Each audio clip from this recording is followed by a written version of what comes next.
We're live. Painkiller Nearly, episode 157. Game of Thrones, probably the best episode they've ever made. Yeah. It was probably the best. It's top three for sure. The first time the dragon came down and saved the Khaleesi in the fighting pits of Marine or whatever, that was pretty fucking epic. Mhm. Battle of the Bastards was so satisfying. You finally, some people got their comeuppance. You had so much epic shit. You had giants battling it out. It was crazy, and it's still probably the greatest like swords and shields battle ever put to film. But man, I want to talk about that. So, the Game of Thrones scenes tend not to have a lot of aerial shots. They don't look like Lord of the Rings battles. They're more like cameraman right in the mix of it, getting bumped by horses and stuff. And at first I thought that was just an artistic decision. I know I told you guys this before, but I found out it's like an OSHA issue. Like they don't have insurance or something to let them fly drones over all the actors.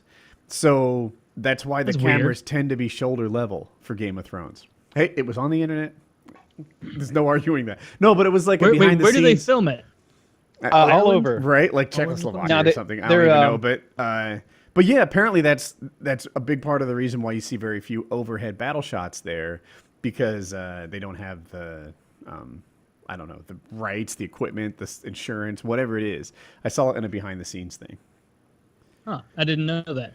But yeah, to your point about the Battle of the Bastards, because a lot of those battles where you're right in there really, really sucked.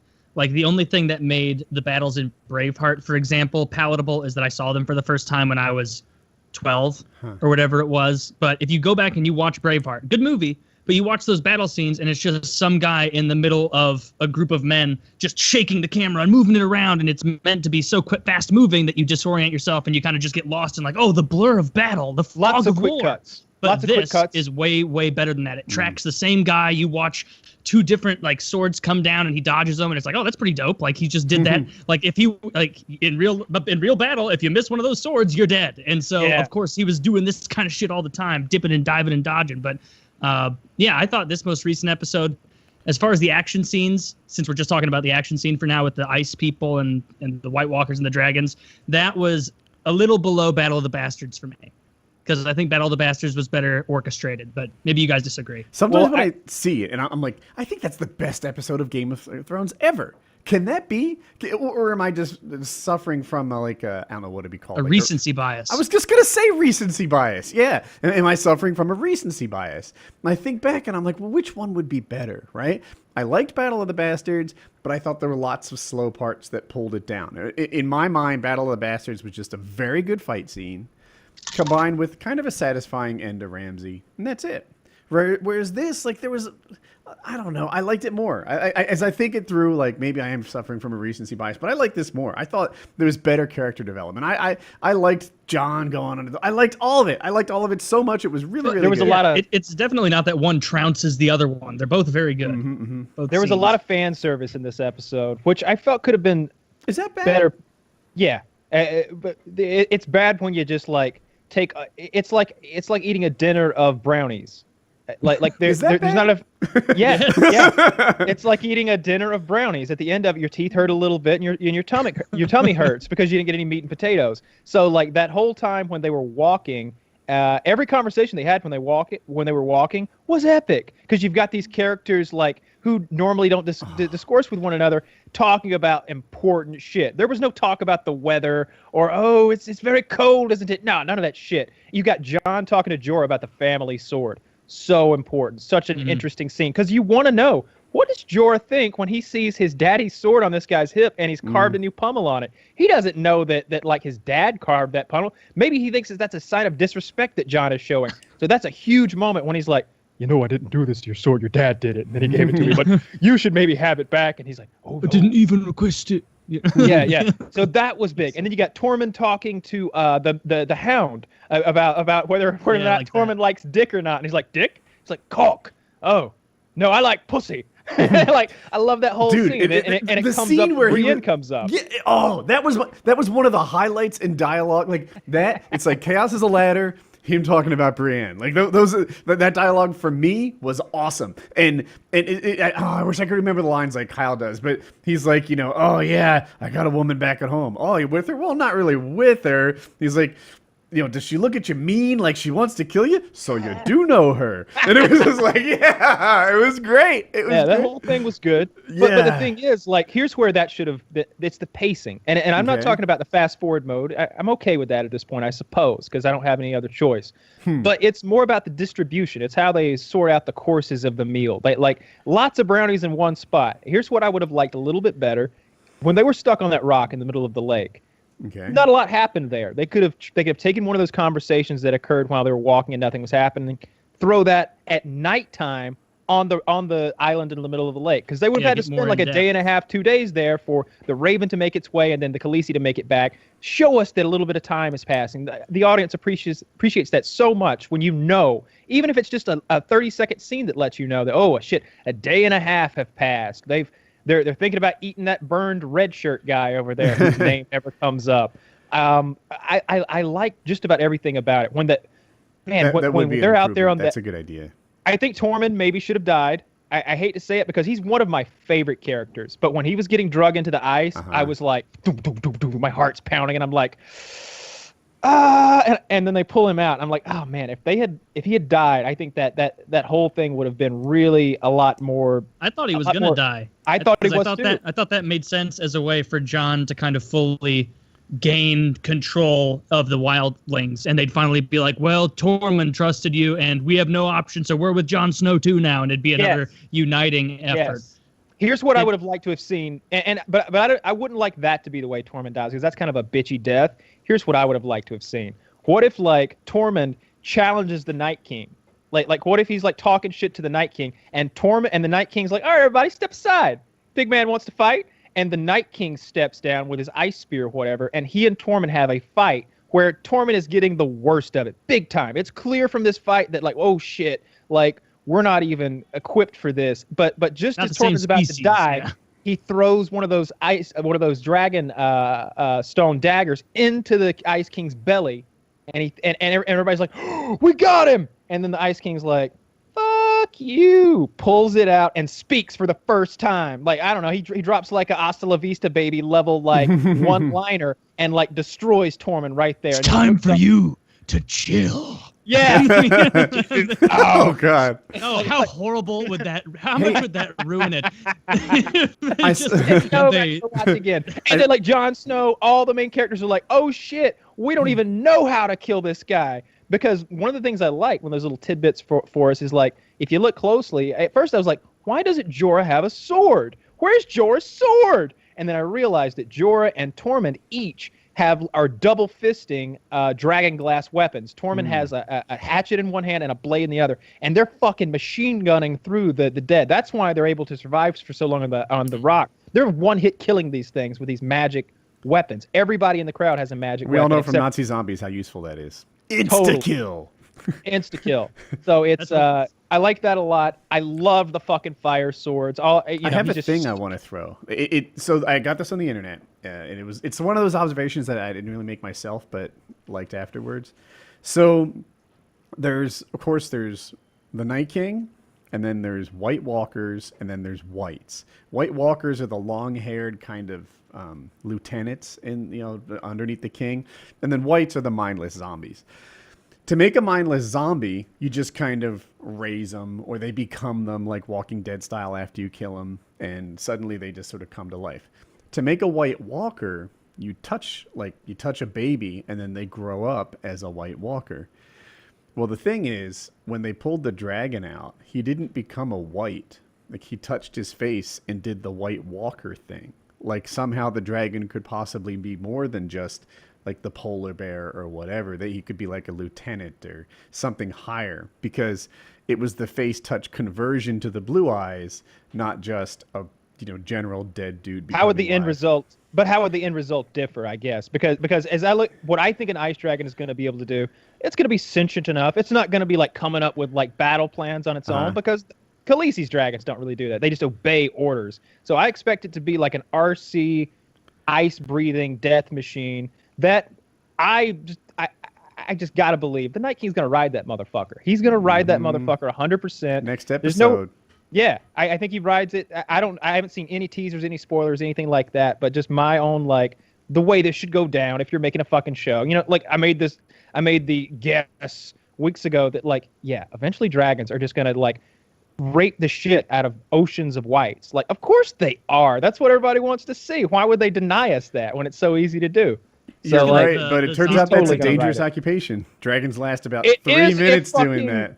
If the Olympic spear thrower from Iceland is around, you're absolutely fucking right. That dude was. Did you see the little Reddit GIF where Yeah, like they add the captions and he's like, "No way, you can get him twice. That was totally luck." He's just like, "What are you doing, Heiling Hitler?" Like, no, man, I'm Amish. I think the new dragon is gonna shoot like a giant ice beam. Yes. And that'll be pretty cool because he's Yes. gonna freeze a whole line of screaming, ill strategized Dothraki as they're hooping and hollering into battle. It's gonna be the exact antithesis of Daenerys' dragon. Just gonna be and they're all gonna be frozen horses and shit. It's gonna be really Yeah. cool. It's gonna be like an Um, X-Men's power. Like My favorite part of that whole episode was exactly, I guess, what Woody, you've kind of been alluding to it, where you're like, oh, Daenerys has to get nerfed. The dragons are too powerful. And I think I said for a while, correct me if I'm wrong, that we're going to get up there and we're going to see that these White Walkers are more hardcore than we think they are at the moment. They're not just raising people. I So told when you he, White like, Walkers take out dragons. They do. And he clearly not even, like what I liked about it is the guy, he didn't look at it like the Night King. I mean, he didn't go like, oh, fuck. Oh, fuck. God damn it. We've totally misgauged our Misjudged position here, these guys. guys. Yeah. He just looked over at it and he was like, well, my word, it has been a Winter War II, hasn't it, guys? All right. Can I get that? And You got the you dragon wanna take spear? any longer to aim? No. Who's got the dragon spears? Yeah, Ah! he's got the dragon spear. Oh, we made tens of thousands of them because we've had nothing but time. And it's made of Right. ice. Oh, you want some more? Shake, shake, shake, shake. Like, Dude, that was the best. Just seeing how lackadaisical and not give a fuck, and then just seeing Danny's face of like, but that's the thing that makes people listen to me. Without that, I'm just a bad leader. Oh, I like that. I like that a good bit. Another fan theory. And I don't know if this is true, but Daenerys will never have another child. Only blood pays for blood. That was like the thing, right? Well, now her kid died. Does that mean she's fertile? Are her and Jon due for one kid? I don't think so. I mean, I don't think think- you're right too, but it was a fan theory. I was like, oh, did blood just pay for blood? Do we have a I thing? think being barren If she is ain't, like her cross to bear of sorts, and so I don't think she's gonna get a kid in the end. I think that's part of her. That if she could have a child, no woman on the planet is gonna be like, I have 3 children and they're all winged lizards with very small brains, but they listen. And then you have a human baby, and you're not immediately like, okay, I admit I was going crazy with the whole fur baby thing there. They're not actually my children. This is my child. Like, you need to keep her from having a real biological child. Otherwise, the whole fascination with the dragonkin doesn't make any sense. So I don't think she will have a child. I don't know if she'll have a child. I just think it's highly unlikely. And they got so much other shit to do. Like if you told me there were 3 more seasons of Game of Thrones, I'd be like, oh yeah. There'll be a Little John coming along soon, a little incestuous, sharing like 13.5% on the incest rating meter. John will come along and He'll have like a little hand or like Yeah. a fucked up nose or something. I'm done, sir. I'm So- done, sir. He's gonna be all I'm fucked. king, and Just, If Jon, just fucked. when Jon learns his lineage, right, and he learns that he's a Targaryen, that's what he is, Yeah. right? Yeah. Is he going to put a third pommel on that sword, or is he just going to keep it Stark? Oh, I hope he comes out with like a fuck. That see, I love it, and stick with me here. I love it in the movies when the hero finally gets his gear. Like like I like Daredevil on Netflix. He's the only hero on Netflix I enjoy. Okay. Fuck the Defenders, all of them except for Daredevil. He's still not Daredevil yet. He has not assumed his final form. He's still the Devil of Hell's Kitchen or whatever. So I would love it if we get to like the very end or the 2 episodes from the end, wherever the shit really hits the fan, and Jon shows up with like some fucking Targaryen armor like his daddy had, with like the rubies and like fucking shining and shit. and like he like does one of these, and you realize he's been dyeing his hair black since he was a child, and it's just silvery, whatever. His eyes are purple. Yeah, there's violet eyes and the blonde hair and everything. None of that shit's gonna happen though. I would love it if he had like some took on some Targaryen features. Sure, I'd love that. The armor, the everything. I like the Dany line about he's too small for me, and Peter Dinklage is just like, motherfucker. Like, bitch, you're 5'2" and I'm 4'2", and so I'm not liking any of this lip. She's That's like gotta every be cunt insulting. on Tinder. I think Yeah, I'm the only one who He's like, you know I'm a dwarf, right? Like, asshole. Yeah. Like, I think I was the only one who was super duper bothered by the fact that the Khaleesi had yet to see Jon Snow's scars. Like, I can't think of like times when that's happened before in movies and TV shows, but sometimes when like the good guy has done some really heroic, hardcore shit, but he's too humble or for whatever reason doesn't tell everyone. He doesn't go around going, you know, like Jesus Christ did, for example. Just everywhere he goes, oh yeah, I'm the son of God. You know, like Daenerys does. yeah, a real brag. Dany does everywhere. John is the opposite of Yeah, that. the He's opposite so of me. humble. He's so like low key with it. You know, like even when Davos announces him, this is Jon Snow. Like, Yeah. what the fuck? So I See, was like, really if you happy went she out saw to- the scars. If you went out to dinner with a big group of people and Daenerys Targaryen, like, as they were dropping the check off, they would make her announce, like, and here to Daenerys Stormborn of the House Targaryen, payer of checks and getter of appetizers, I present to you the full check. Meanwhile, it seems like Jon Snow, like, it'd be kind of the thing where he'd stand up to leave and people would be like, oh, did somebody pay for this? Somebody paid? Oh, I suppose so, yeah. And then they just get up and leave. Like, I'd much rather hang out with Jon Snow at dinner than Jon Daenerys. Snow is the guy who gets up, excuses himself to the bathroom, and pays the whole bill without saying a fucking word. Daenerys, mention a thing to him. I don't want it to go to my head. You know. Daenerys is the one who like starts spilling out gold coins onto the table. Will this suffice? Like, How many gold dragons? I'm a notoriously good tipper. You know?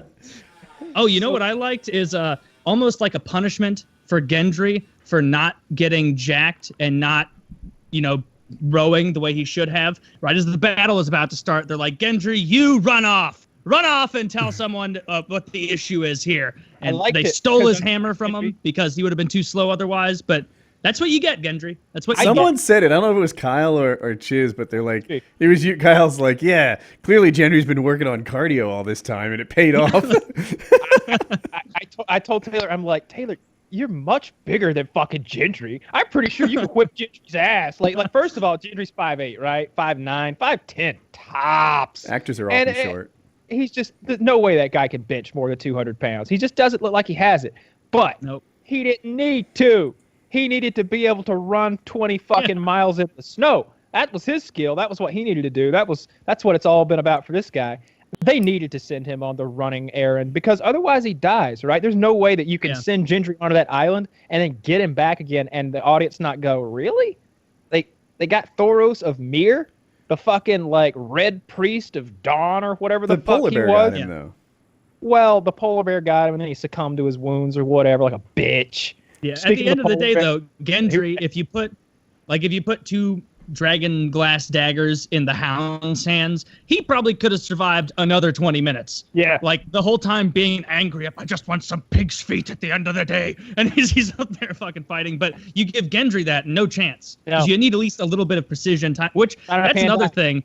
Like, the height continuity of this show, it's easy to forget how much bigger the Hound is than pretty much every actor on this show until you see him and like Tormund there and you're just like, Jesus fuck, like that guy's like 7 inches taller than Tormund, and Tormund is taller than Brienne, and Brienne is taller than Jaime by a little bit. So where's Tyrion in all this? Like how much is a Hound? Like 2.5 Tyrions at least to make a Hound. But, absolutely. I'm super glad that little Magnificent Seven is still together. Like, I don't mind that Thoros died, because if nobody died in that whole thing, it would have been stupid.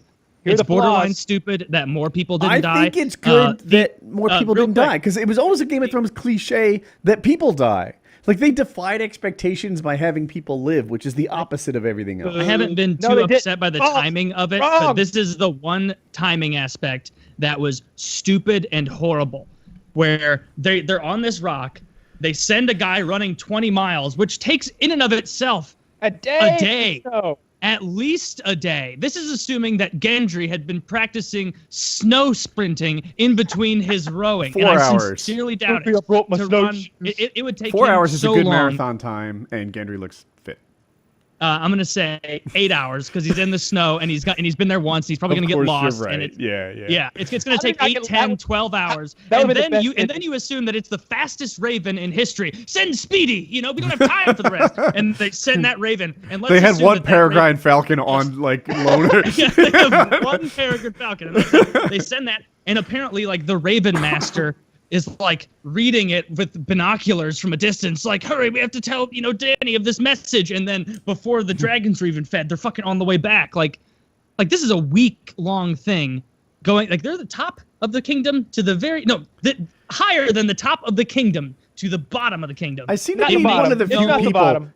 happy southern to kingdom- willingly it's like southern- suspend his disbelief on travel times. Like, if you tell me the guy ran 20 miles, they sent a raven, and she came back with the dragons on time, I'd say, thank goodness they were quickies. I am fine with that. I don't have a good grip on the map. Gur Martin himself says he like intentionally didn't lay out how far apart these things were, and they went sailing in one episode. They could have got a raven in an episode. I don't know.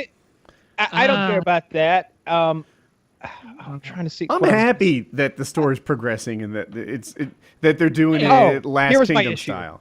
Here was another one of my issues. All right, so at the end of before this episode aired, at the end of the previous episode, we saw the Magnificent Seven go through those gates, and there was 1, 2, 3, 4, 5, 6, 7 of those motherfuckers. Okay. Then we actually get out there, and there's like 10 or 15, depending on how many people we need to die.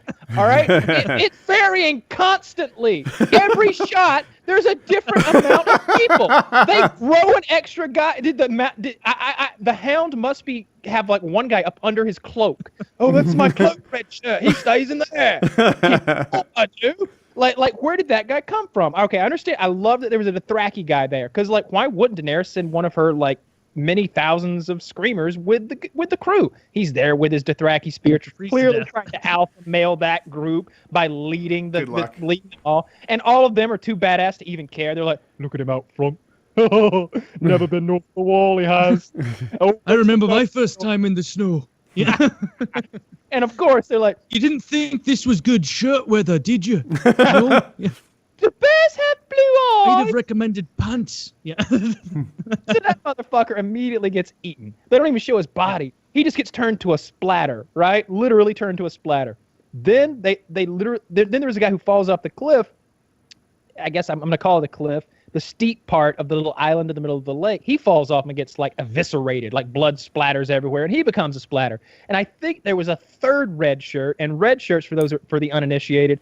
Back in the original Star Trek series, everybody's got different color uniform. And the expendable guys, when you go down to a planet that you've never been to before, and somebody's going to sniff a flower, and that flower is going to shoot like a dart into someone's throat and kill them instantly, that's a red shirt, because he's literally wearing a red shirt. And you knew everybody goes down. It's the captain, it's Bones, it's Spock, it's Scotty, and Some Pete dude and with the Dave. red shirt. Dave. Who repeated? Oh, Pete's dead. Oh, Dave's dying. Dave's dead too. Like, those are the red shirts, and that's what they did to us, and that ain't Game of Thrones style. You burn your real cards. There are no red shirts, and I didn't love that. That's why I'm saying would have rather had Tormund die than one of these red shirt guys die. It would have been a little bit heavy. Yeah.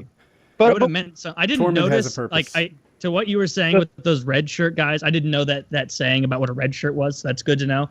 But there was one time, at one point when I was watching it, where it showed, of course, the Hound and Tormund and the gang all talking. And then it showed, like, a quick shot for, like, 3 seconds of, like, Beric Dondarrion. And then just some guy in a red tinted like helmet, like a leather bracer thing, and like it didn't register with me. I'm like, who the fuck is that? Like who is that guy? Am I really pulling, just an old man thing and forgetting who this character is? And then no, I realized, oh no, that guy, he's gonna get attacked. He's gonna be, polar bear, second breakfast after that first guy. So overall, I thought it was a really good episode. I did not like I didn't like the time frame thing more than anything, even more than the red shirt thing, just because like the time frame thing almost struck me as like if you're watching a World War II movie and you're pinned down. And it's like, Sarge, we gotta call in air support, take out that Tiger tank. He's like, all right, air support, we need you to take out that Tiger tank. Oh, thank you so much. Well done. Good It was shot. that level Good of shot. good shooting, Tex. Let's pack it up. And it's like, no, it's 1941. We got a ways to go.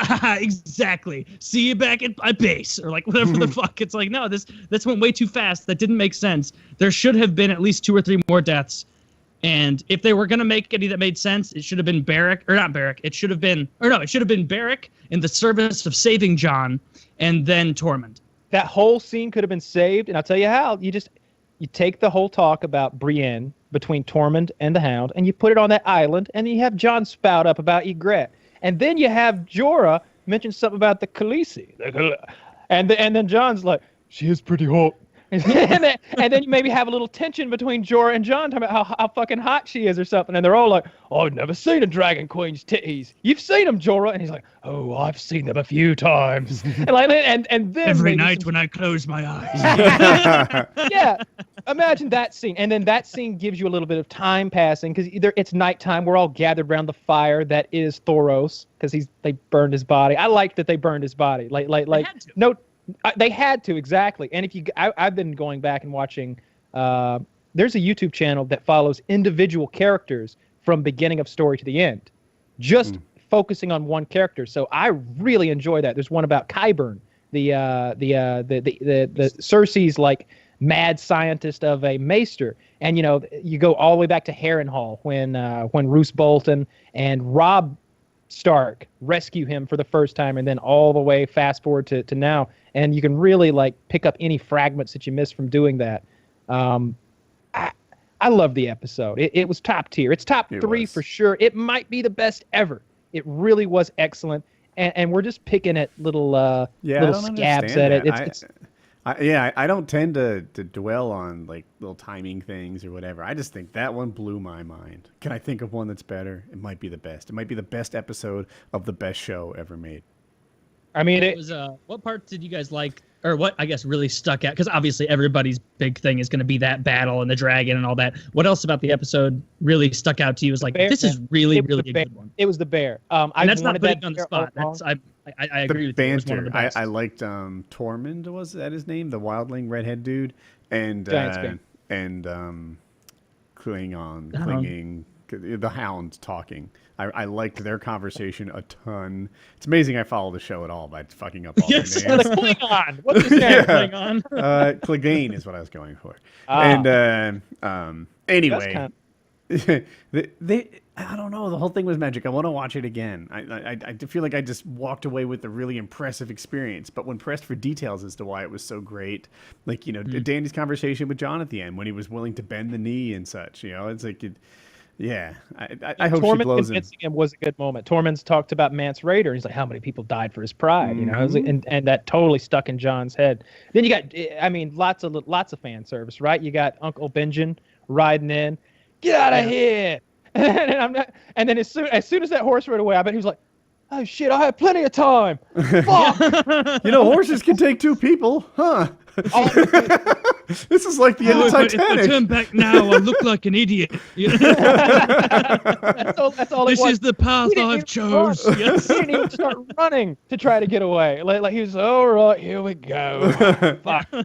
When he came out of nowhere spinning that fucking thing like a Marvel character, very cool. Awesome. Loved that. Didn't know what was going to happen there.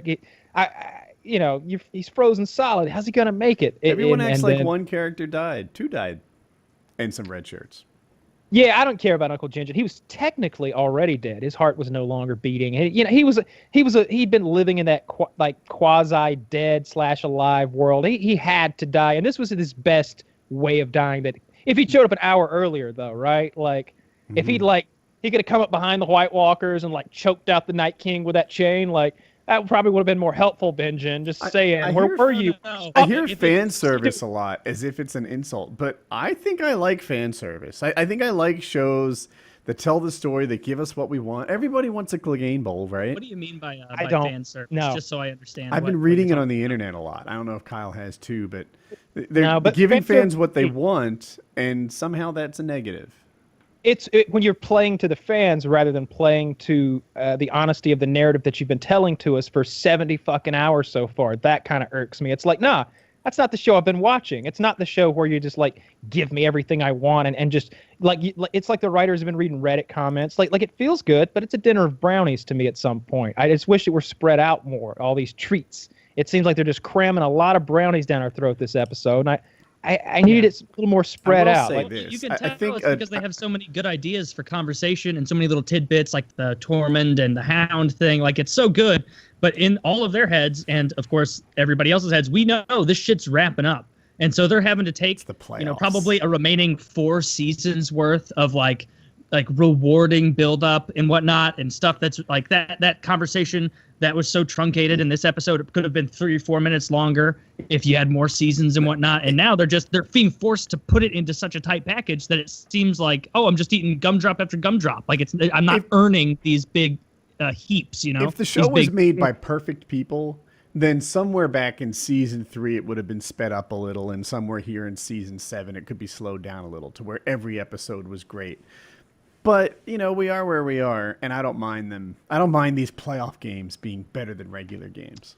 I liked the bear was so big for me because I remember very specifically, like that was one of the coolest moments in the books is when they're at the Fist of the First Men and they're retreating from the Fist, and then here comes the bear. It falls upon them, and I don't remember the guy's name, but it's like whoever the best remaining swordsman in the Night's Watch was. Like they're like, oh, and then Jimmy Joe stepped forward, and his steel flashed like silver, slicing and dicing the bear from stem to stern and carving a grievous wound which nothing could survive, and then bearing it to the hilt into the heart of the icy bear.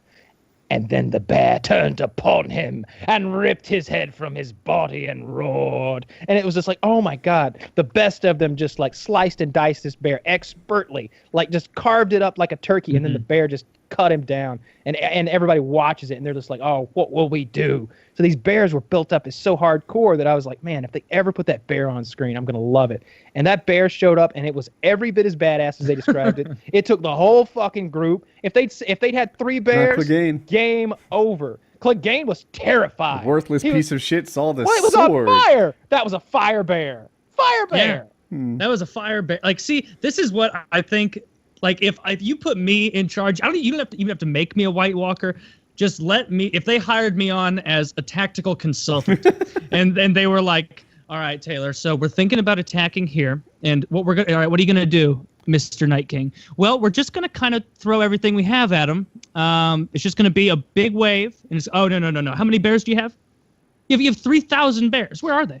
They're just scattered about. No. Send in one force of 3,000 bears, and this is over. I don't think you understand who you're up against. They don't. Why aren't you riding the bears? Yes. The horses you're riding. They're all sickly looking. You should all be riding a bear. Yes. Everyone, hop on a bear. Let's go. Why are you riding herbivores? You know what you should do? Bring the giants forward. Each giant, take a bear in your hand. Yes. No, a bear in each hand. Now you punch the bears. Or you know what you do is you send like a raiding party to where eventually the people in the north will be like, you know what I've noticed is not a lot of bear attacks. There used to be a lot of them.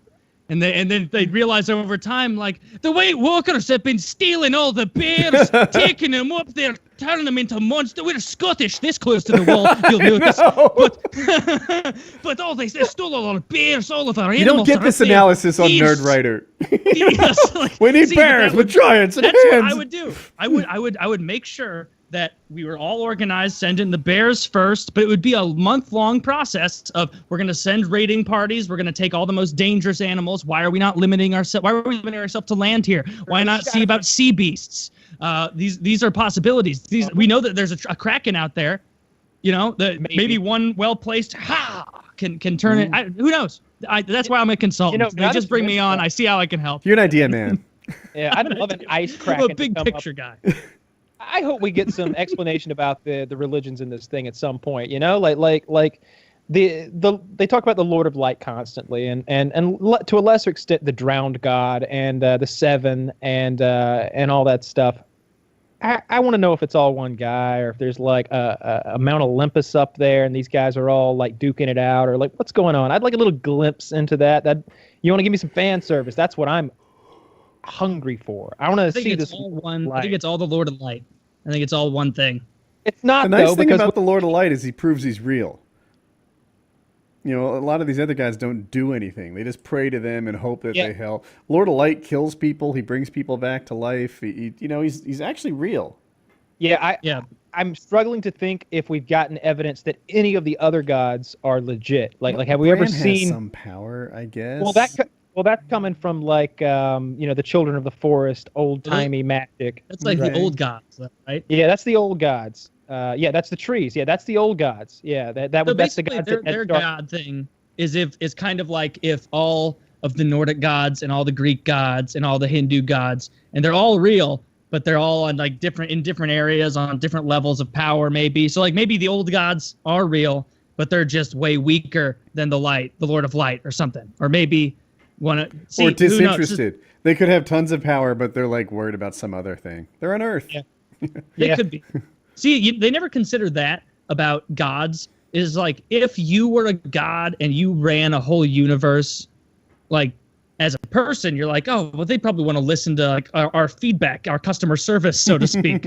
But in their heads as a god, like it would be like us listening to Lego people that we set up. It'd be like, no, I don't give a fuck what you have to say. Fuck up. Oh, you don't like the way Lego life is going? Lil Barry? All right, well, boom, Lil Barry's gone. No more Shake you. the ant farm. Yeah, you like that. Like, I can totally see how if you were God, it'd be really easy to just be like, oh, my God, these complainers. Like, I hate these people. Yeah. You know? Earth is so boring. You know, there's real interstellar travel on this. Let's watch this other planet. They're doing cool shit. I made Earth 2, and those people put on a show. And so you gotta step it up and we'll come back. You know, but things got bananas over there. Is it time for a new topic, or are we still doing Game of Thrones? I just want to say, like, man, that was really good. I loved it so much. I was watching just spellbound. I was really just focused on it 1,000% because everyone had built it up so high, and it almost lived up to that, which is saying something because it was really built up high. It was 97% to perfection for me. There's just those little nagging tidbits, and back to what I said, a few episodes ago when it was like, why did Jon and Bronn just magic their way out of this situation instead of being captured and then traded back, and then that way you get the whole Tyrion and Jaime Lannister talk as Jaime is a prisoner once again. He's a captive audience. That seems to make a little bit more sense than all of a sudden we can just smuggle right on into King's Landing at will in broad daylight. It's like, goddamn, right? Like, just a little rewrite here and there is all I ask. It feels like it felt a bit rushed, but borderline perfection. And it's better than any of the other shit on fucking television because this season of Rick and Morty is quite poor. The most recent episode, very good. I loved the newest episode because that's the like. I haven't seen the most recent one. Pickle Rick is like just about Jerry. I saw Pickle Rick. I thought Pickle Rick was not good. Yeah, one of the worst ever. It's just flash and it's all flash and it's all sizzle, no steak. It's all flash, no substance. But the newest episode, it hits you right in the feelings a couple times. It's about Jerry and the dark place he's in, and he goes on a mission with just Rick and Jerry, and like Rick drags him out, of course, with no pants, and he's like, don't I at least have time to get some new my pants? He's like, I'll make you some pants. I don't want you to make me pants. Trust me, Jerry. Any pants that I make, you'll be better than anything you own. And I'm like, yeah, that's true. I bet Rick makes a sick pair of pants. I mean, he's an intergalactic fucking smartest man in the universe, Taylor. Like, yeah, whip me up a pair. I like that Rick and episode Morty. a lot. I didn't think the new episode was the best one of the season. I don't know. I guess I just don't like Jerry that much. I don't give a fuck about him. He's too much of a complainer. The complaint about Jerry is that he just whines and uses his like victimhood as a weapon. I'm disinterested.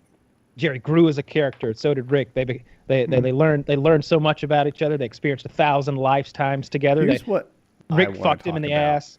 One of the cast members on this show has a serious leg injury. Kyle, tell us what happened. Well, it appears that. Oh, I was going to tell your story. But, yeah. Let me see if I can. What? The dog bit me. The fucking the dog fucking like. Look at that! Oh my gosh, Kyle, can you move it to Wait. your right? Yeah. Wow. Yeah, that's the like. That's right the there. Is there dog anything bite? on that, or is that just the bruise? That's just the bruise. When was that? 3 days ago, I guess. I walked outside. What a bitch. I walked outside and Kitty had taken Dak out a different door, and I was like, "Hey, Kitty, what do you want to eat for dinner? You want to go to Cracker Barrel?" And Dak's like, "Arr, arr, arr," and runs right up to me, and he's like 2 or 3 feet from me, just kind of barking and lunging, and so I just go completely still and I stare off into the distance and try to like just not be a person anymore, and he just came in and pinched the back of my thigh. What and kind of bit dog my is this again? Your calf, right? Am I crazy? calf? Yeah, back of my calf. It's a Belgian Malinois. It's an attack dog, and his teeth are much sharper than like a regular dog's teeth. And Kyle he was very bought an kind. attack dog, and tell me if I have this story right. They said, "Hey, this is a facility that raises and trains attack dogs, but we found that this attack dog is untrainable. Would you like him at a discount?" And Kyle said, "That sounds great." No, they How had. close am I? That's like Not very adopting a close. kid from a juvenile to health. That's not what happened. That's not what happened. So close. I went to the attack dog training place. They do drug dogs and attack dogs and bomb dogs and all that shit.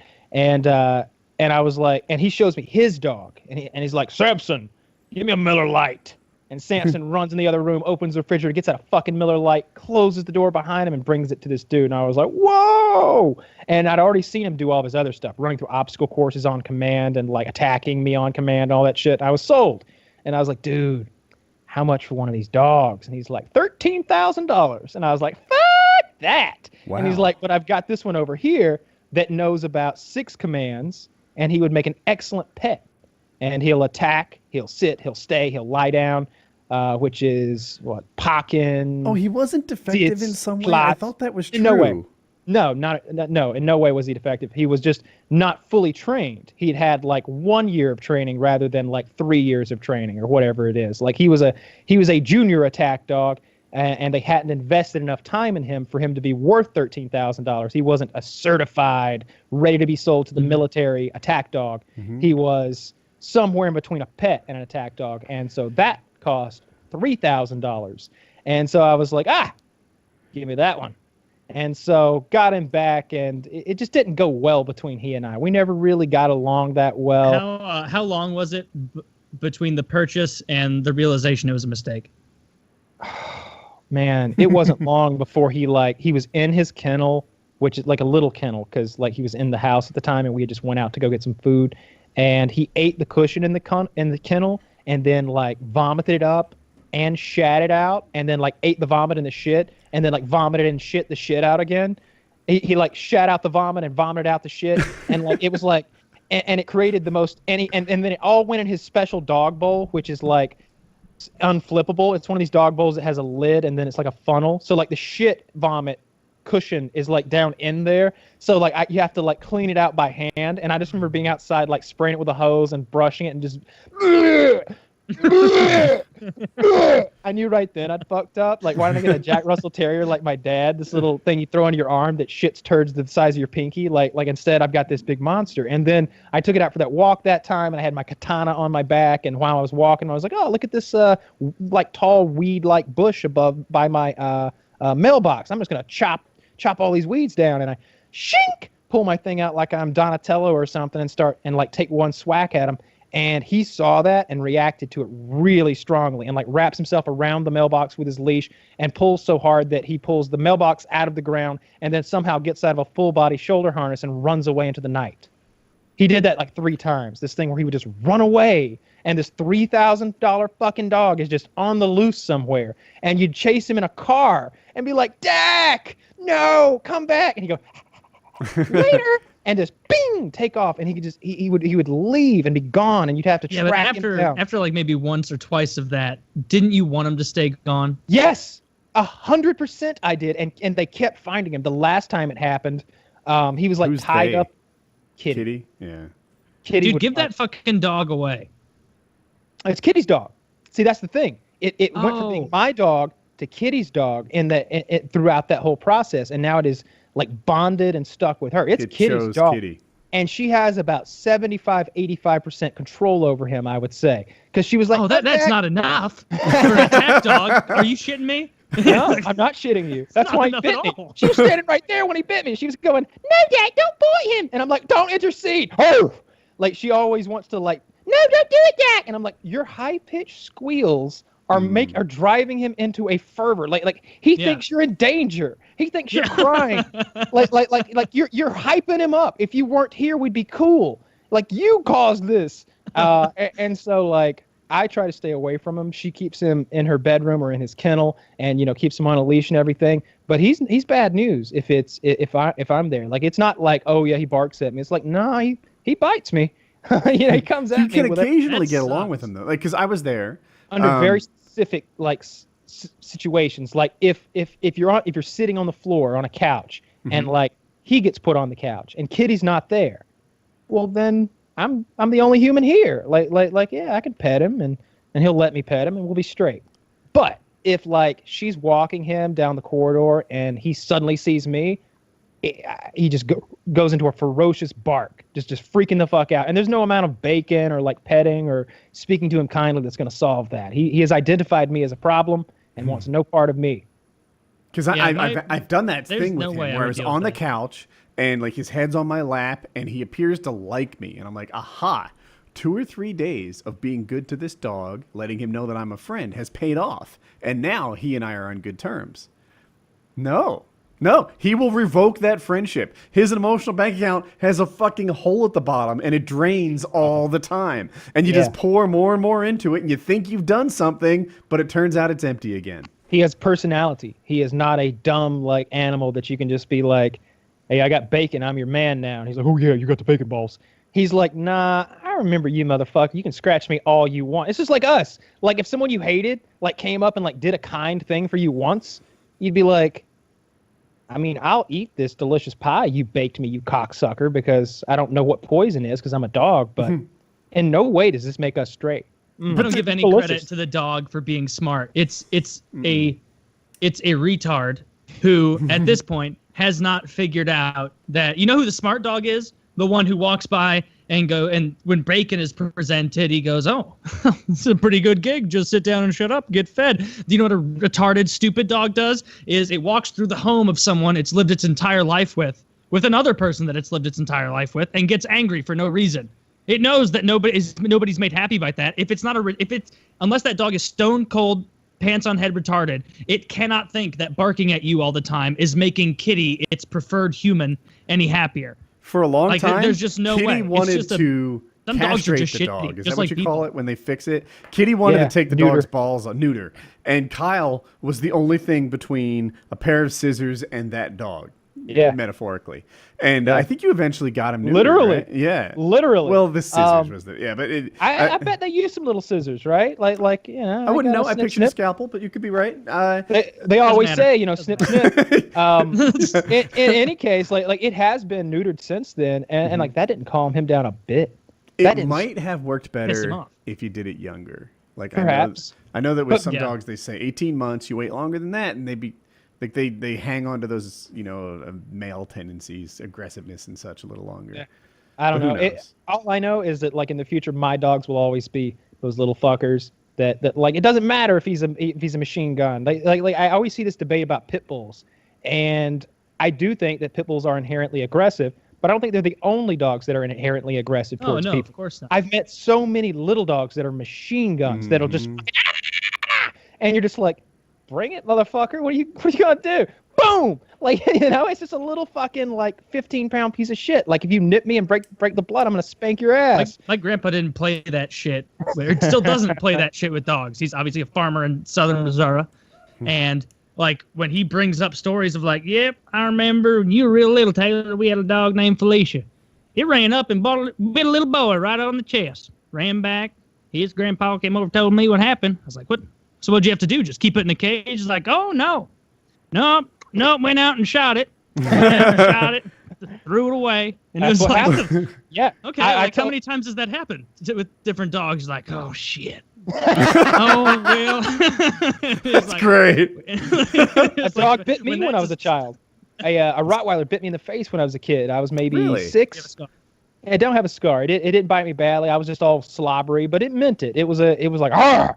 It like lunged at me because, you know, a 6-year-old, maybe I was just like being rougher with it than it liked being played with. Meanwhile, my dogs were like Labradors, and you could just like, you fucker, let's go, and Make like them wrestle talk with it and their stuff. lips. And Labradors are wonderful. But this Rottweiler fucking bit me. They fucking shot that thing, cut its head off, and sent it to test it for. I guess they cut the head off and send it for testing for rabies. That's what they do. I guess they just test the brain.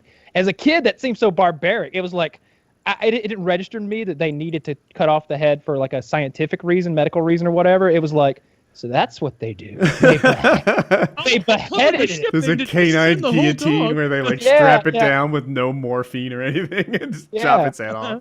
Braveheart It's never style. gonna get there next day air unless we cut this fucking head off. Right. Yeah, right. I was gonna say right for the vet lets it go.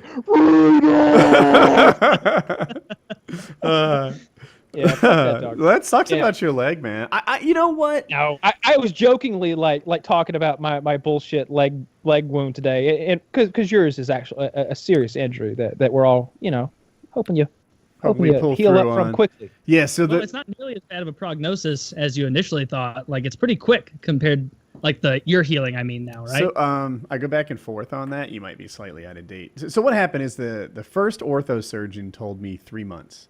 3 months with no walking, no pressure, whatever. And then some period of time, maybe as much as 3 more months in a boot that like allows me to walk and put pressure on it, but not move it very much.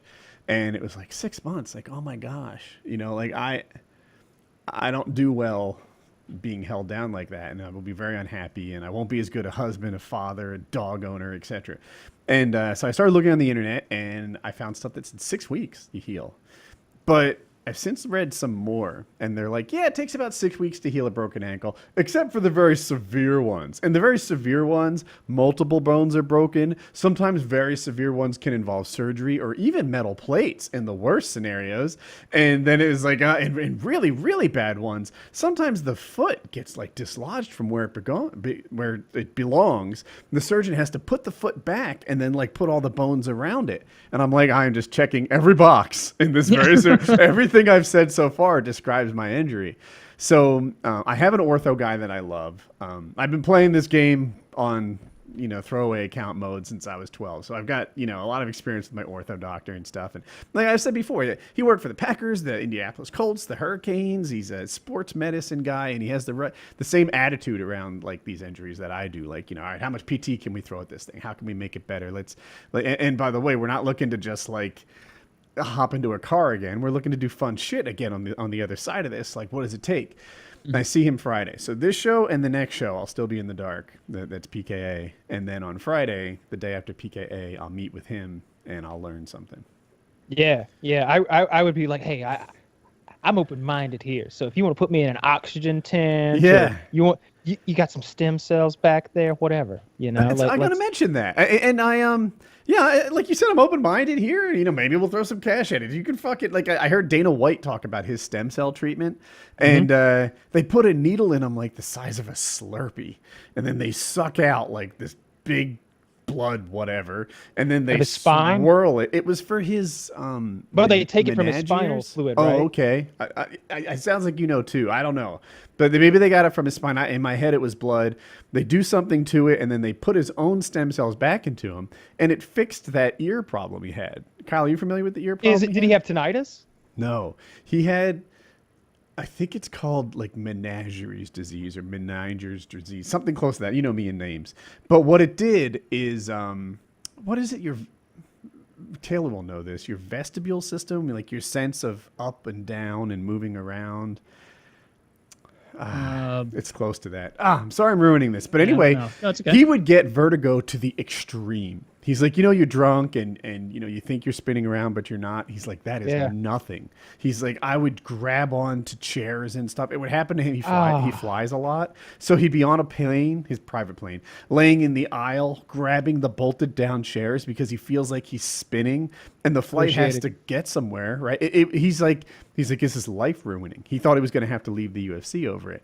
He had a surgery. And the doctor's hemming and hawing, saying, I don't know if you should have this surgery. You know, like 70% of the people it helps, 30% it doesn't. And he's like, "Yep, I'm rolling the dice. Let's do this. Yeah. I'm going to do it." And the doctor's like, "Yeah, maybe you want to think about this." And he's like, "Nope." Has the surgery. He's in the 30%.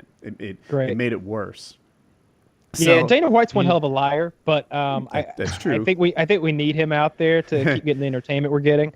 Although, But- I'd like some changes in the But UFC. there's a little more to this story. So Derek Jeter calls him up and says, "I got this guy in like Germany or something. He does stem cell stuff and he fixes everyone. Your healing is like you've never seen before." And he's like, "Huh?" He's like, "Yeah, I think the other guy was Kobe Bryant." He's like, "I sent Kobe to him too. We're so happy. You got to meet with this guy."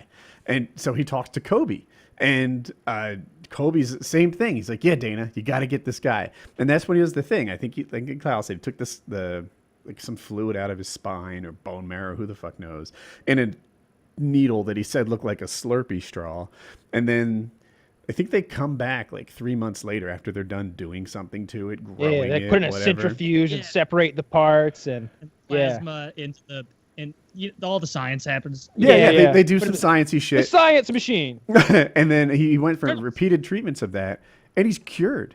He's cured. This is a thing that like, I guess it's all Western medicine, but like his surgery couldn't fix. Nothing seemed to fix. All the experts were stumped on, and then they did some sort of stem cell magic to it, and they fixed him. And yeah, I don't know. What I've been doing thus far, I've Googled on the internet and I found some relatively harmless bro science stuff. Like, oh, leafy green vegetables are super important. Vitamin D is super important. Peppers, this and that. Get some milk in you. And I'm like, well, all of these things are really okay. I'm not rolling the dice too much on this. So I'm It's not all shit. It's shit that couldn't possibly hurt. right. It's like if it told you, "Hey, be sure to eat healthy, get a lot of sleep." It's like, okay, all right. Well, yeah, exactly. On it. I am working on the sleep schedule. It's kind of fallen off a bit. And tonight I'm going to take some melatonin, get to bed on time. And I guess just, I used to wake up in the morning and fly sometimes or just be on a schedule. And I had friends. And now all I do is lay in bed with my foot elevated. Those are kind of doctor's orders. And when you lay in bed with your foot elevated, it's super easy to fall asleep at 2 p.m. And then it Yeah. becomes super hard to fall asleep at 10 p.m. And that's what happened. So I'm working on Yeah, that. I'm sorry, keep going. I'm just gonna, That's a wrap. yeah, I'm with you 100%. If I had that foot injury, I'd be doing the exact same thing. I'd be looking for like, alternative treatments that are legit. And when you hear that story you told about, like, yeah, Kobe said it and Derek Jeter said it. All right, well, how much? Like It how was much? like 10 grand. And Dude, right? Like, dude, would you get for your foot? For your Yeah, foot? right? And here's the thing, like while you're there getting your super foot put on, you could be like, hey, if I slip you another 15, what could you make happen? We're in Germany, motherfucker. Let's make it an even 25 and make my vertical 6 more inches, Yeah. right? Like give me some of them Kobe Bryant moves. That guy played until his late 30s. How Come about on. next year, instead of turning 45, I turn 40? What do you think? Huh? I like that.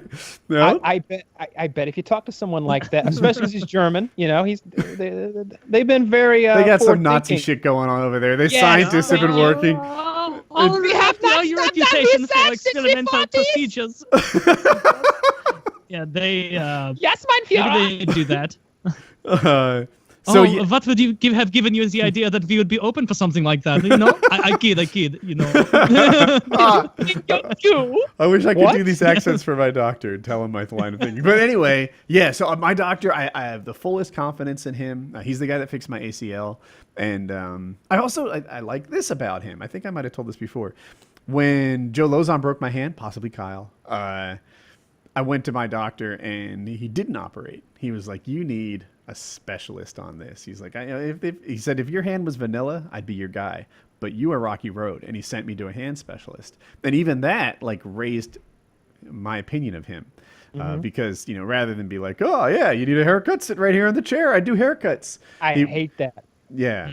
Not with haircuts specifically, but like anytime you're getting a contractor, a carpenter, anything, and like you see their finished work and you're like, you thought this was going to cut it?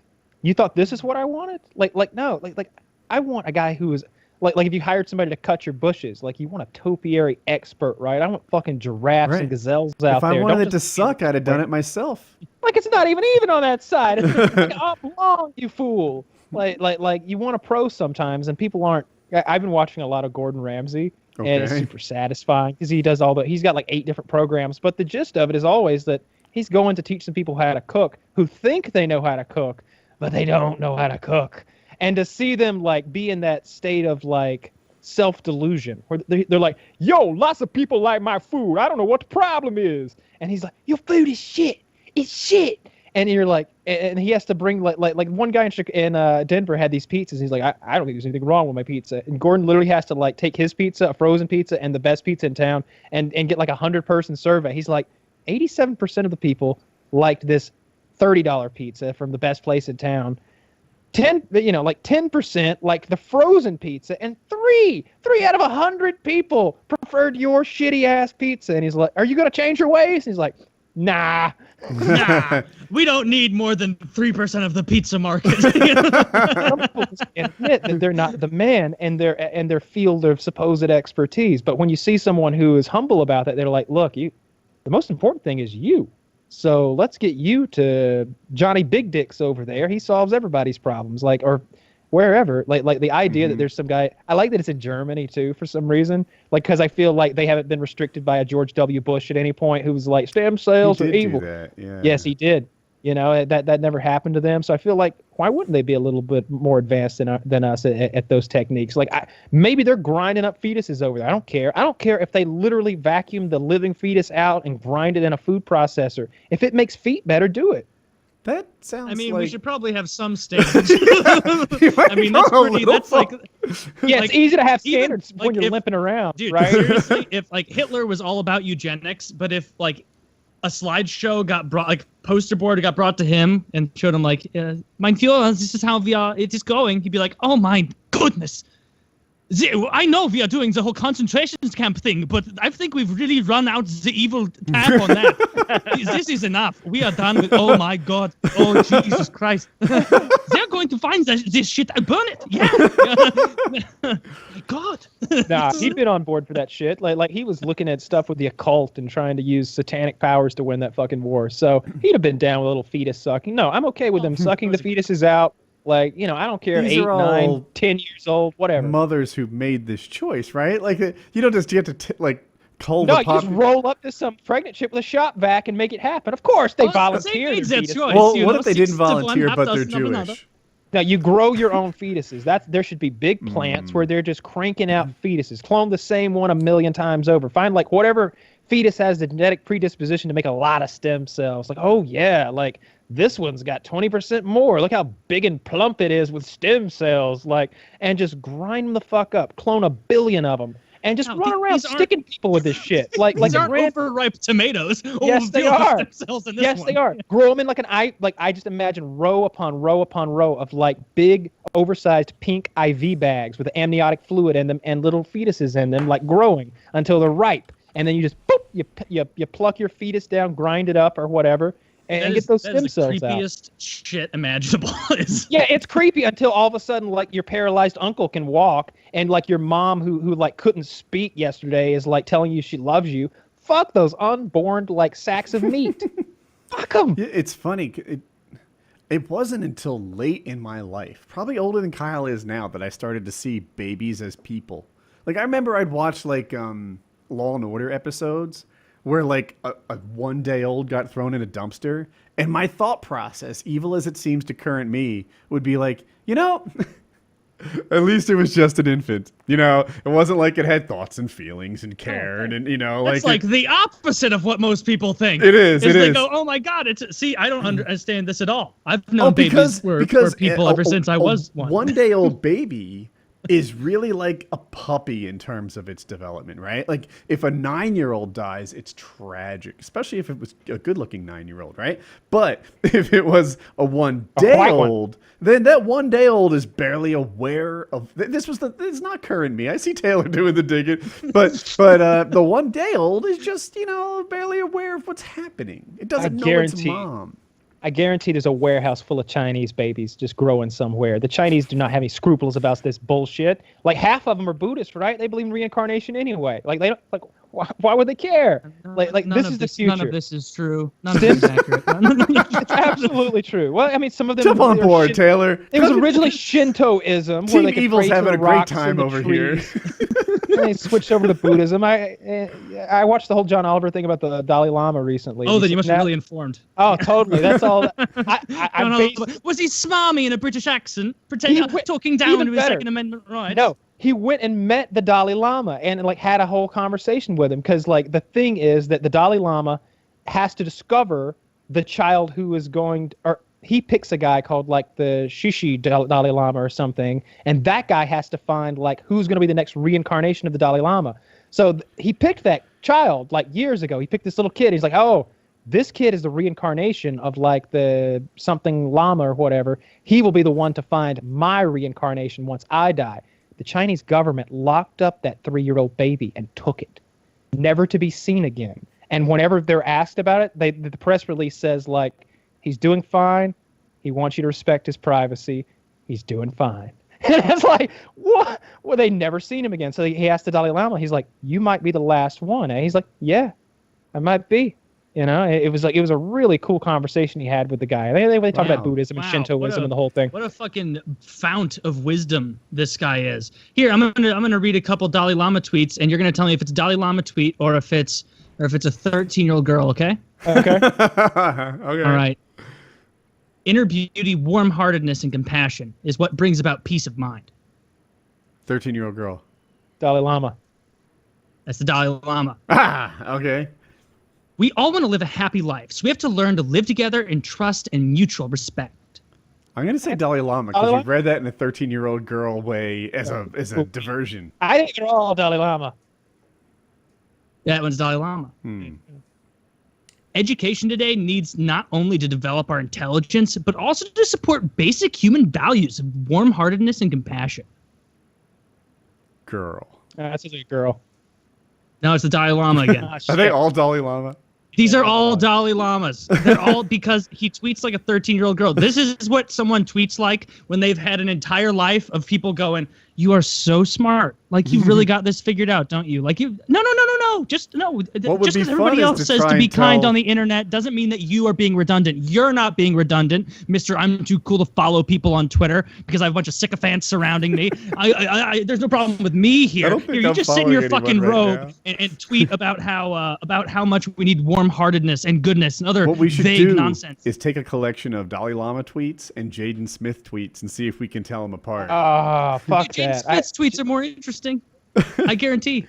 I haven't seen him These for a aren't even while. interesting. Like there's no Only thing- stance to be had on the Dalai Lama's tweets because they're so innocuous that you can't even hammer down a point. He It's like seems like a someone really just good going, guy. Don't give a fuck. Oh, by the way, John Oliver, I think if you watch his stuff, I don't know if Taylor could possibly be won over, but his self-deprivation, he started throwing that in there. Like, I think he was talking about nuclear waste recently, and he's like, I don't know anything. I'm not a scientist, although I do have the face of one. And then he gets like, he throws in little self-deprivation marks. Yeah. That's is it deprivation? or- Deprecation. Deprecation. Thank you. I'm messing it up. He throws in these self-deprecating remarks, and I feel like it adds to the show, the self-awareness he's throwing in there. Whereas he used to be like sort of Too cool for school. too cool for school. He would like he's saying pretty bright things, but the writers are who's saying them. He's just There you go. delivering them. And I feel like at the start he sort of took credit for all this things he was doing, and now he bills himself more as the pitch man in front of a team. I like liked it his more. stuff. I like it more too. Yeah. I've recently went back and watched. I didn't watch him for a while because he was so anti-Trump. But I recently went back and I just don't like foreigners telling us what to do. And so I went back and I like maybe the last week and I watched all this shit that I hadn't seen before. I liked virtually all of them. It's fun to go back to the early Trump stuff and to see what he was saying back then because I didn't watch. And it's really I like the nuclear waste thing. I saw that one as well. That was good. That was the most recent one, I think. It is, yeah. I like most of his stuff, although sometimes I feel like he points out problems like they're ridiculous, but he doesn't have any solutions, and Yeah. I prefer. Well, sometimes with the nuclear waste thing, like no one has a solution, and that's kind of his point, right? He's like, we've been dragging our feet for 40 years. Like look at this reporter from 40 years ago being like, this problem is no closer to being solved, and it really needs to be quickly because this is 240,000 years worth of waste we have here. And like, as a kid, we were always like, shoot it into space. And I like they covered that. They like, I don't know who the lady that does like canned audio they had was, but she was like, we don't have a great record of getting rockets into space reliably. And well, if just one of them failed, it would pretty much irradiate a large part of the United States, if not the globe. And it's like, oh shit, yeah. And like while she's saying that, they're showing a rocket tumbling in the air and exploding. And you're like, oh, that could be that's because it's much worse than a nuclear weapon. You would much rather have a hydrogen bomb go off in Kansas City, Missouri, than you would like a few tons of that nuclear waste get blown up with a dirty bomb in the same area. Like you'll rebuild that city and it'll be fine in a few years. Look at Hiroshima, Nagasaki. They're living there right now. But look at where they had the spill in Russia. And look at Fukushima. Those areas are going to be uninhabitable for a very long time. I bet they do something with Fukushima.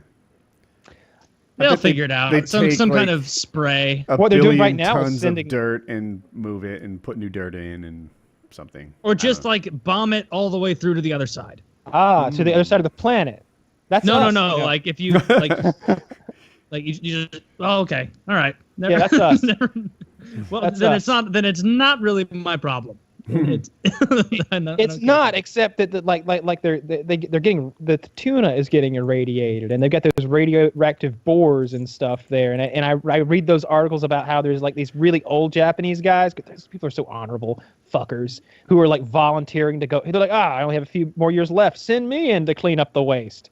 That's why those people are so goddamn dangerous. That's why we had to bomb them back to the fucking Stone Age 50 years ago. Because those people get an idea in their head and it's because those are all veterans being like, technically, I still get to die in the war. If I go out here and do this. Let me talk about digging a hole through the earth. When I was a kid, dig a hole to China was like a common expression. You keep digging, you hit China. Everybody knew that. And I watched this Canadian program. It was like a little Thanksgiving special or something. And they're like, yeah, we're going to dig a hole all the way to Australia. And it was just like, anyway, that's my story. So all of these U.S. Navy vessels have been colliding with things. And my personal theory is that the Chinese are messing with our guidance systems because it's all happening at least in the same region of the world as China, especially this last one. I think that the Chinese are fucking with those boats' navigation systems and causing these incidents to happen because it just seems like we're having a rash of them. And then today, I said that like 3 days ago to Chiz, and he was like, "Look at you, Mr. Tom Clancy." And then today, like the Secretary of the Navy is like, "We have neither confirmed nor denied that there may have been like electronic interference with the guidance systems, but it is being looked into." And I'm like, "Aha! Tom Clancy is true." Like, I think that's what it is, because these things don't just hit shit. Yeah. And it's also not that hard to do, I've learned. Now, I don't know if the military has a better way of doing it, but I forget where, it might have been a John Oliver thing, but I was reading about a YouTube video. They're talking about GPS, and they said that it's actually a lot easier to disable GPS than you might guess. You can put a blocker on there. And there was a trucker who didn't want to be tracked by his employer during like certain hours of the day or whatever. And he put a blocker and it like disabled big chunks of New York and New Jersey whenever he drove around there because he would just disable GPS for everyone. Apparently it's not super hard to disable GPS.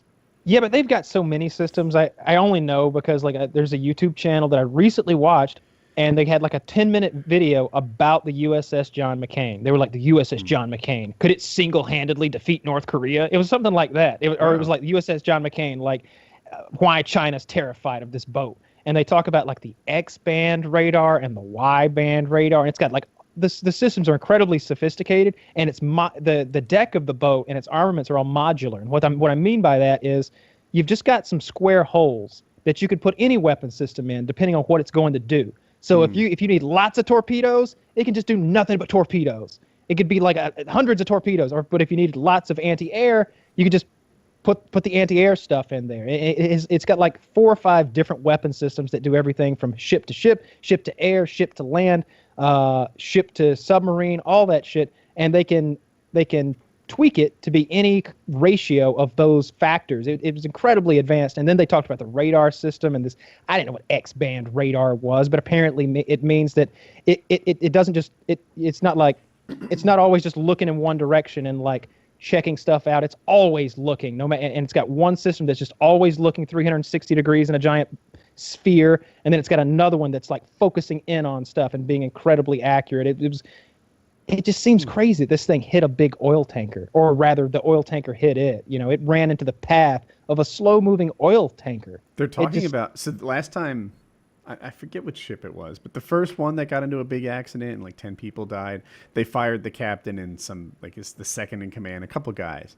This time they're talking about firing the equivalent on this ship as well as the boss. They're like, you know, whoever the top guy is in that area, not even on the ship, he needs to get fired too because he's got too much incompetence below him. We'll see. We'll see.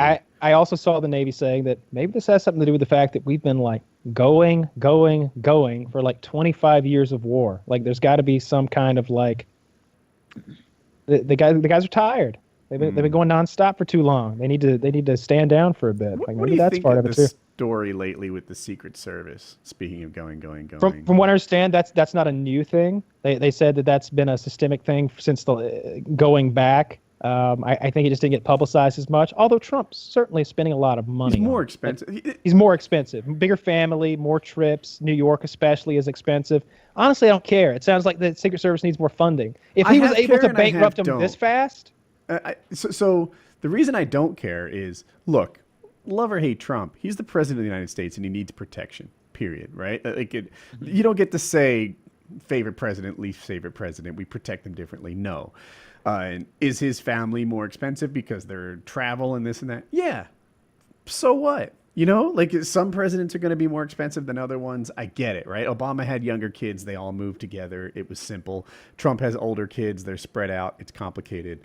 Things happen. The only thing about it is that a lot of the Secret Service money is going into Trump's pocket. And that, to me, is where I don't like it. You know, I hear things like, oh, we've spent like $1.5 million on golf cart rentals at Trump's places so far for the Secret Service. And I think, oh, well, that's where it's fucked.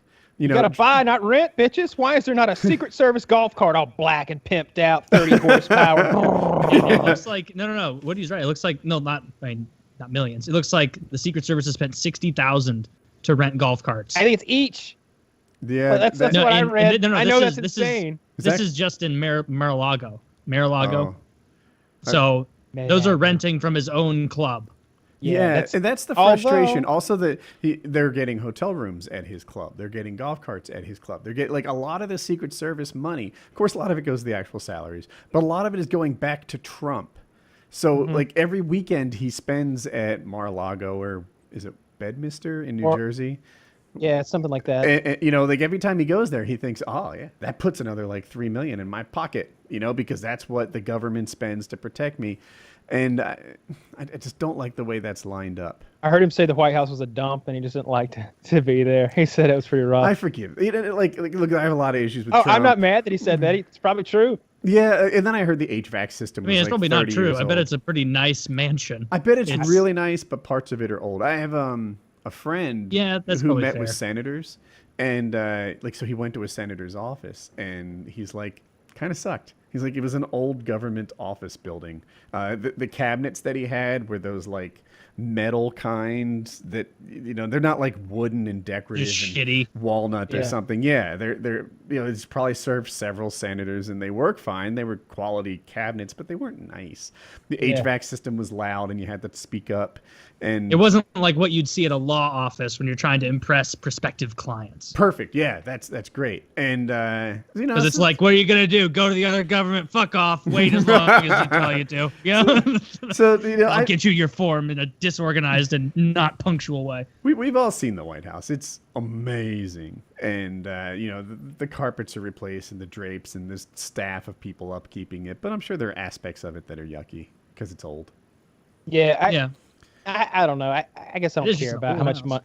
I don't care about how much money he wastes, and like he was going to have to stay somewhere. I suppose he's pocketing it. That's the I part think where I like care. that better. I think I like that better that Really? he's pocketing it rather than like it's going to be somebody, right? If they go somewhere, somebody's getting paid, so it might as well go back to him. Yeah, that. Then you've got a problem of motivations. Yeah, maybe so. Maybe he's golfed like 20 out of the first 21 weekends because it gets himself paid. There's Whereas a perfectly fine golf course at Camp David. You can play No, their- you know what? Trump should be able to golf as much as he wants if he stops using the cart. If he starts burning some calories, if he gets out there, he starts walking around, Carry because his you own know that bag. he's sitting in there. You know that he's sitting in there driving that golf cart, and you know that he holds it over his friends. He's like, I've never had a drink in my entire life. I don't drink alcohol. I think it's for weak people. Is that And then true? and he might, Sure. yeah, he doesn't. He's a teetotaler. He doesn't drink, doesn't do drugs, doesn't do anything. But you know he's just sitting there like, and time for my daily third muffin. And he's just fucking eating his muffin as people are like, God, you really I think only your eat health? the We're tops. having 2 light beers. You've ate 6 muffins, Mr. President. Like, but I'm sober is the point. It's just like, but anyway, you guys want to call it a show?